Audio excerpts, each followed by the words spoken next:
بسم اللہ الرحمن الرحیم. السلام علیکم. I'm Faiza Aslam and I'm working as a counselor, as a psychotherapist.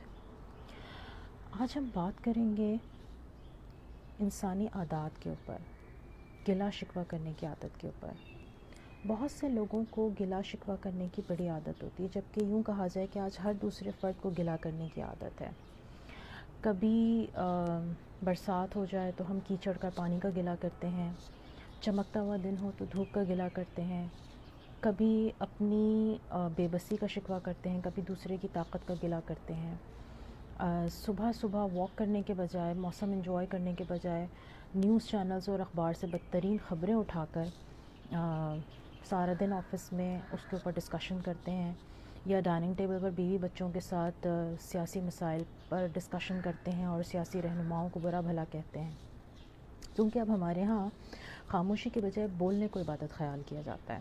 ایک بات مزید غور طلب ہے کہ ہم متعلقہ لوگوں سے شکوہ نہیں کرتے. جیسے موسم کی خرابی کا گلہ ہم باس سے کرتے ہیں، دفتری مسائل کا گلہ ہم بیوی سے کرتے ہیں جو یہ جانتی ہی نہیں کہ دفتری کام کیا بلا ہوتے ہیں. مزید غور کریں تو پتہ یہ لگتا ہے کہ گلہ زیادہ تر وہ لوگ کرتے ہیں جو بے بس ہیں. جو کچھ نہیں کر سکتا وہ گلہ ضرور کرتا ہے. سوال یہ پیدا ہوتا ہے کہ کیا گلا شکوہ کرنے سے ہماری قسمت یا تقدیر بدل جاتی ہے؟ یقیناً نہیں. مسائل تبھی حل ہو سکتے ہیں جب ہم رب کائنات کے سامنے ہاتھ پھیلا کر گڑ گڑا کر مانگیں تو وہ ضرور سنتا ہے، اور وہ ہماری دعاؤں کو قبول کرتا ہے اور ہمارے مسائل کو حل کرتا ہے. شیخ سعدی کے بارے میں آتا ہے کہ وہ کہیں جا رہے تھے تو ان کو ننگے پیر جا رہے تھے، تو ان کے دل میں خیال آیا کہ اے رب تعالیٰ، تیرا بندہ ہوں اور پیر میں جوتی نہیں ہے. آگے جا کر دیکھتے ہیں تو ایک شخص سے ملتے ہیں جس کی ٹانگیں ہی نہیں تھیں اور وہ اللہ کی عبادت کر رہا تھا. تو دل میں فوراً توبہ استغفار کی اور رب کا شکر ادا کیا کہ میری ٹانگیں تو سلامت ہیں. تو پتہ ہی چلتا ہے کہ اللہ والے لوگ شکوہ نہیں کرتے بلکہ شکر ادا کرتے ہیں. ایک بات کو زندگی کا حصہ بنا لیں. جن حالات اور واقعات کو آپ نہیں بدل سکتے ان کا گلا شکوہ کرنا چھوڑ دیں، اور جن چیزوں پر آپ کام کر سکتے ہیں ان کو گلا شکوہ کیے بغیر بدل ڈالیں. دیکھیں، آسمان گر رہا ہو تو آپ کچھ نہیں کر سکتے، لیکن اگر چھت گر رہی ہو تو بھاگ کر جان بچائی جا سکتی ہے.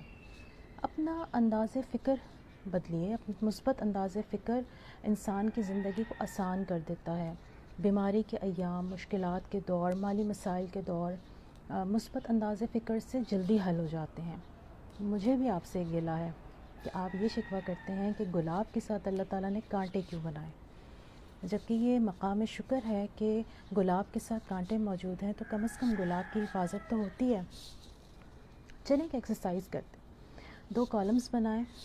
ایک کالم میں لکھیں کہ میری زندگی کے وہ کون سے مسائل ہیں جن کو میں حل کر سکتا ہوں، اور دوسرے کالم میں وہ مسائل لکھیے جن کو آپ حل نہیں کر سکتے.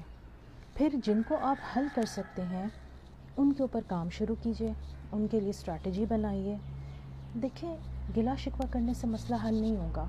جب آپ مسائل کو بیٹھ کے سوچیں گے جن کو آپ حل کر سکتے ہیں، جب آپ ان کے سلوشن پہ فوکس کریں گے تو یقیناً مسئلہ حل ہوگا. اپنا خیال رکھیے گا. تھینک یو سو مچ. السلام علیکم.